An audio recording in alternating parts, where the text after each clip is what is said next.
Let's be honest. Life is not just always fun and happiness and everything goes as per plan. No, sometimes the plan just doesn't work out. Sometimes we are in deep troubles and sometimes we just worry about life. And if you have noticed that over the last couple of years or months you have been doing a lot of worrying, know that you are not alone. But there are powerful techniques on how to deal with it. And I would like to show you in this one a technique which works very well for me because I know it too. I too do sometimes worry. My name is Christoph Glaser, and with my, I believe, incredible team, I've been able to work with about 500,000 people around the world and supporting them with coaching, through trainings and of course talks. And one of the very important, prominent topics that shows up again and again is on how to deal with the negative scenarios, how to deal with worries. And that's what I would like to look at with you. What is actually a worry? Well, many ways to look at it, but it surely has to do with uncontrollable, repetitive, negative thoughts or emotions. Let's learn from an interesting study done in 2005 at the Cornell University. They found that in 85% of the cases, the worries which people had never ever manifested. Well, that's interesting. But what happens with the other 15%? They saw that in 79%, the people were very well able to handle these difficult moments and these worries which manifested. In other words, in just 3% of the cases, the worries really had negative implications. But this could also lead us to wrong conclusions. Is it stupid to worry? No, worries are also an expression of intelligence. Worries can make us do the right things, isn't it? If, for example, we plan nice holidays at the beach and we worry that there might be too much sun and that's not healthy for my skin, and hence we buy the sun cream and we use it every day, well, we protected ourselves from skin cancer, and that's very important. So the worry led to a good action. More difficult it is and more challenging it is when these thoughts are really uncontrollable, when these worries just come and we cannot stop them anymore, we cannot sleep anymore, we can only think of these worries. What to do then? Quite often we then try to suppress these thoughts, isn't it? But the nature is quite interesting. On the level of the mind, when we resist something, it actually persists. The very famous Russian author Fyodor Dostoevsky once famously said, if you try not to think of an ice bear for 5 minutes, you will see what happens. And the Harvard University took up this challenge and did a couple of experiments with their students. Indeed, they had to try to not think of an ice bear for 5 minutes. And guess what happens? Every minute they had to think about it. How come?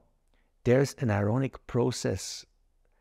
You know, when we decide not to think of something, if, for example, you realize I would like to sleep well, and to sleep well, I should better not think of my relationship. I should better not think of my boss who has done or said something stupid, of a project which I kind of worry about. You are trying to suppress this thought. That usually doesn't work. Why? Because our consciousness has different layers. And while you might have decided not to think about this worry from one dimension of your consciousness, another layer in your consciousness checks, am I really not thinking about it? Am I really not thinking of my boss? And there it is, the thought has already manifested. So resisting a thought, suppressing it, even suppressing an emotion is not a good idea. So what could we do? A much more promising technique would be to schedule worry time. Scheduling worry time, you might say, well, do I really want that? I don't want to worry. Well, the idea is to really consciously reflect on the aspects that you worry about. Because as indicated, as discussed, there is an intelligence in it, right? There is a need to reflect about it, otherwise it would not be in your consciousness. To schedule worry time would, for example, mean that 1 or 2 times a week, you have a dedicated slot literally in your agenda to worry. Now, a good time has proven to be anything between 15 to 30 minutes. So how does it work? Step 1, you schedule it in your agenda, right? Worry time. Number 2, when you actually do it, make sure you're not in the most comfortable space, right? So it should not happen in bed or on your couch, etc. Do it in a place which maybe is a little uncomfortable, where you don't spend your prime hours of the day. You understand, right? You don't want to associate your worry with these situations where you really want to relax. Number 3, and that's important, have a very clear starting and end point of the scheduled worry time.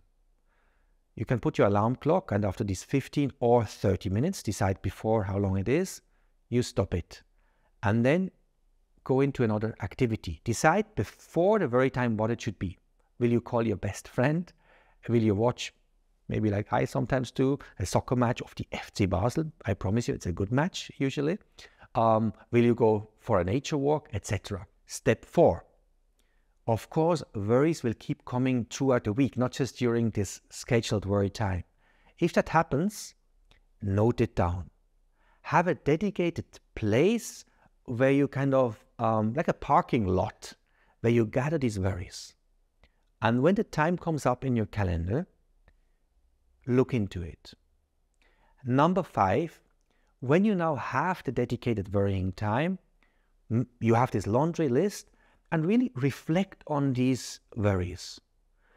And then a very important reflection would be, can I actually do something about it? If, for example, you have the worry, and I had that in my life, my back issue, right? I had an accident when I was 17. It really impacted my life so severely. It was tough.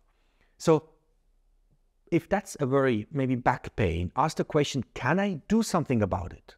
If yes, what is it? And try to translate this worry into an action that helps you to address it. There could, however, also be topics where you right now cannot do anything, right?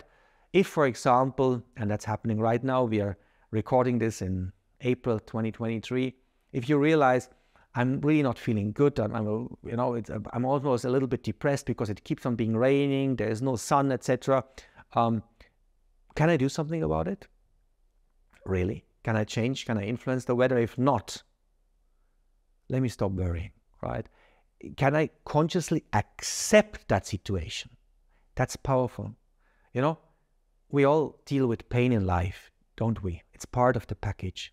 When we don't accept these situations which are inevitable, it can translate into suffering. It can become worse. Would you agree? So acceptance is very powerful. So scheduling worrying time is a very powerful way of using the intelligence of worry, of creating a safe space to look at it, to create a certain sense of clarity in yourself, and to feel free from certain worries for the rest of your week. Now, I hope I was able to put this idea of scheduled worry time across, and maybe you would like to read more about it and have a more detailed explanation. I have linked for you here the guide on scheduled worrying time, and you might want to download it. In any case, I wish you all the best. I wish you maybe a couple of great scheduled worrying times, and of course, a lot of happiness in your life. All the best. See you soon.